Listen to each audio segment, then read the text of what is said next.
Entrant en la moció que hem presentat, nosaltres volem significar algo que jo crec que tots els grups entenen per una qüestió no de ritual polític, sinó del que és el calendari anual de la importància que tenen els pressupostos per als territoris i, per tant, no s'ha aventurat a afirmar que vivim un moment crucial per al futur també de la província de Castelló.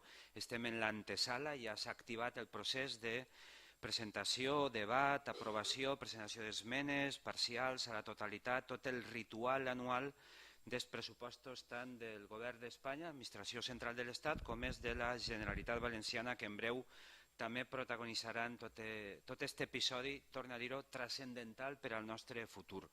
Transcendental perquè els pressupostos públics, jo crec que això és un lloc comú també de trobada de totes les mirades i ideologies polítiques que estem aquí, els pressupostos públics, per activa o per passiva, poden ajudar a transformar la vida, la societat, la qualitat de vida i els territoris. Poden aportar valor als territoris, qualificar-los en base a projectes, a obres, a infraestructures, poden modernitzar-los o poden condemnar-los a l'ostracisme i a perdre el tren de la història. Això són els pressupostos públics, per tant, és un moment absolutament transcendental per a prestar atenció i per a aquesta Diputació aposte tots els seus sentits, tota la seva energia, tot el seu coratge, tot el seu cor i ànima per a que no ens passen de llarg.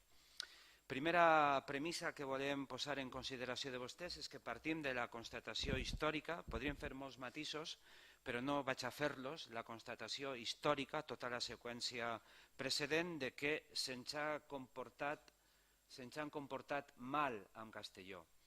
Jo vull proclamar un doble centralisme protagonitzat per Madrid i per València contra Castelló. A partir d'ahí ens podem posar o no d'acord en el tenor i en la proposta de resolució que presentem avui, però és la base per a descodificar i per a entendre el que anem a demanar avui. Desconsideració històrica, oblit i maltracte a la província de Castelló. Sense ajuda, però no és una ajuda caritativa, l'ajuda, vull dir, les inversions tenen a veure en el reconeixement de drets, no és el mateix la caritat, arrapar per misericòrdia que t'entenguen i que t'ajuden, a reconèixer drets, és ben distint. Jo vull parlar de reconeixement de drets acumulats que té esta terra i que no s'han satisfet, però tant estan pendents. Sense aquest reconeixement ni hi haurà progrés, ni hi haurà prosperitat, ni oportunitats, ni empleo. Podem fer dues coses, continuar com sempre, diàleg impossible entre les forces de govern i d'oposició que conjunturalment poden anar canviant, han canviat en els últims, tota la vida democràtica que portem, continuar en el ritual, continuar en la litúrgia, continuar en la rutina, en el i tu más, pues tu no invertisses en Castelló, però tu encara inverties menys, podem incrustar-nos en aquesta cultura de la hostilitat, de la que tots hem participat i hem alimentat a l'opinió pública, jo expresse l'autocrítica necessària en aquest moment, o canviar. Després de tot el que ha passat, la crisi brutal que ens afecta des de fa 5 o 6 anys, jo crec que ens té que fer i ens fa, vulguem o no, canviar molts conceptes, moltes certeses s'han fundit irremediablement per a sempre. Per tant, podem anar a la marxa de sempre, fitxar on sempre, corta i pega de sempre, o canviar, o tractar, per tant, de regenerar les formes, regenerar la política i la vida institucional pública i democràtica. Nosaltres fa 3 anys i mig, encara governava el president Zapatero, el denostat Zapatero, també vam entendre que calia fer això. I vam redactar un document que no va córrer la sort que jo crec que li tocava, però bueno, aquí estem, no?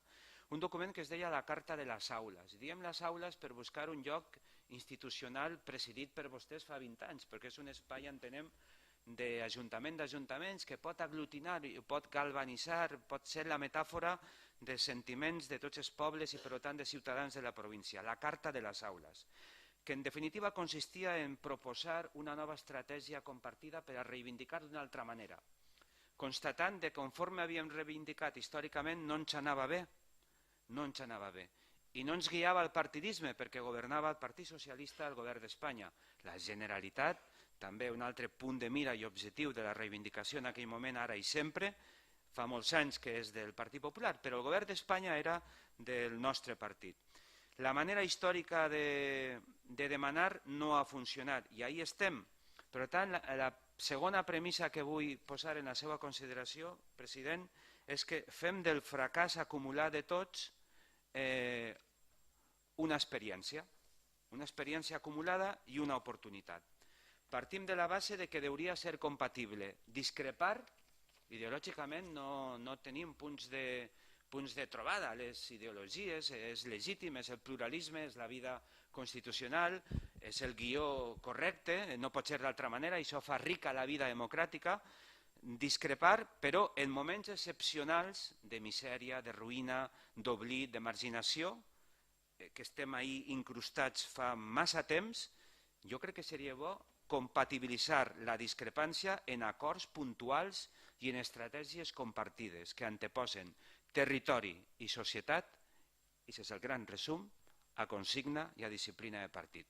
No és prou, senyor Moliner, que els empresaris vinguin a demanar-li a vostè i ahir es queda un front que mediàticament ha tingut un punt d'eclosió, però jo crec que això no és prou, perquè els empresaris, en tot el meu respecte, és una part molt important, però té que cridar als sindicats, té que cridar a la societat civil, té que cridar a la Universitat Jaume I, té que fer moltes més coses. Cridar als empresaris, bueno, hi ha el precedent, vostè ha mostrat un altre estil, he de reconèixer, però el precedent, el capítol anterior va ser que quan els empresaris de la comunitat van alçar la veu com a societat civil reivindicant que ens toquen més recursos de Madrid, bueno, pues una persona molt significada del PP provincial i autonòmic, la senyora Bonich, va eixir a castigar-los, va eixir atacant, mostrant una idea de que la societat civil no pinta res, és tot fals. Totes les mocions i totes les resolucions que ens porten aquí del valor de la societat civil, quan una part de la societat civil s'expressa i critica al govern del PP, a la marca PP, surt la consellera, la número 2 del règim, i diu, escolta, dedíquense a la política, per això està molt mal, no? O estàs en mi o estàs contra mi. Va ser un episodi molt poc edificant que hem conegut en la història recent. Vostè no s'ha tractat d'esta manera, és veritat, però s'ha quedat curt, vull dir, hi ha que anar molt més enllà. Per tant, presentem la següent proposta de resolució. En primer lloc, i acabaré ràpid, vaig a lo concret. Convoque vostè, en realitat fa anys que li ho demane, li sonarà, però ara que estem en la vespra del debat pressupostari, d'una manera imperiosa, urgent, té que fer-lo. Convoque als empresaris, als sindicats, a la Universitat Jaume I, per què? Perquè és el santuari, per dir-ho així, el punt de referència de la nova economia al coneixement, del saber, que té que il·lustrar la socioeconomia del futur del territori. Hi ha un compromís inevitable, imprescindible de la universitat amb el progrés. Per tant, té que estar l'acadèmia darrere d'aquests grans acords, té que estar, diguem, l'element il·lustrat de la nostra societat, la intel·ligència col·lectiva al servei del benestar comú. Cride als representants de la societat civil, a tots els grups polítics, per a establir i compartir una estratègia per a defendre millor a Castelló. Enarbolant dues qüestions. El greuge, crec que hem de fer un problema, hem de convertir Castelló en un problema, hem de problematitzar Castelló i hem de visibilitzar-lo en València i en Madrid. Han d'entendre que som un problema. I ho dic en tota la càrrega de fons política que té aquest concepte. Necessitem massa crítica qualificada per a reivindicar. També en positiu, som un problema, ens han de veure com un problema i hem de construir també el potencial positiu que és aquesta província si és ajudada com cal. Tots els nostres valors, atributs, les raons que tenim per a ser una locomotora també en l'economia i en el benestar. Dos, traslladar a tots els grups institucionals on prenen decisions i tenen competències, és a dir, en València i en Madrid, on rau el doble centralisme que ens angoixa, en el Congrés, en el Senat i en el Parlament valencià, traslladar-los aquestes consideracions per a que planten cara a qualsevol document pressupostari que signifique marginar a Castelló. Tercer punt, i jo crec que és el més transgressor, plantar cara, fer gestos. Per exemple, que els parlamentaris de Castelló I ja li parle com a secretari general provincial del PSOE i vostè és el president, a banda de la Diputació, president provincial del PP. Que els nostres càrrecs públics en València i en Madrid es parlen, es comuniquen, consensuen quines són les 4 o 5 idees, propostes estratègiques irrenunciables per a nosaltres, que ensenyen els dents, que planten cara, que facin un amago de rebel·lia democràtica parlamentària davant les direccions, si és precís. Però cal canviar el registre històric que ens ha portat des de la rutina a la misèria. I jo crec que si volem instal·lar-nos ahí, pues jo li diré a vostè que és un dòcil i vostè me dirà que quan me tocava a mi no està a l'altura. Per tant, crec que Castelló mereix la pena en aquest sentit.